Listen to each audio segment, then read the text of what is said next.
ہارون بلور سمیت 22 افراد شہید ہوئے تھے۔ اس پر سیف شرانی کی رپورٹ۔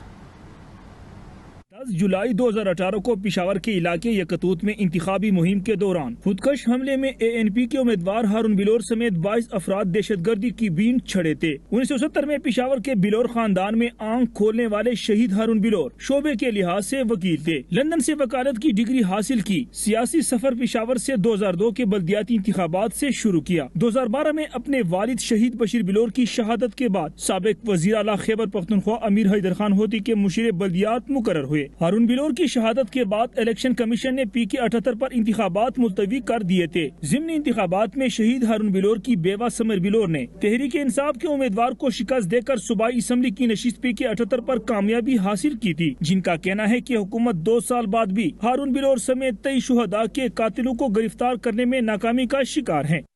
انکوائری تو ہوئی ہے جی، اور ہمارے ساتھ کافی چیزیں شیئر بھی ہوئی ہیں، لیکن ساری وہ چیزیں نان کنکلوسیو تھیں۔ مطلب وہ جو سارے ایویڈنس اور جو ریکارڈنگز اور ویڈیو فوٹیجز دکھائے گئے یا ہمارے ساتھ شیئر کیے گئے، اس حکومت وقت سے انصاف کرنا یا ان کی امید رکھنا بالکل غلطی ہے۔ اپنے والد کے نقش قدم پر چلتے ہوئے شہید ہارون بلور نے اپنی جان کا نذرانہ دے کر دہشت گردوں کو یہ پیغام دیا کہ ملک میں امن کی خاطر سیاست سے بالا تر ہو کر ہر قسم کی قربانی دینے کے لیے تیار ہیں۔ کیمرمین محمد ارسلان کے ساتھ سیف شرانی، GNN پشاور۔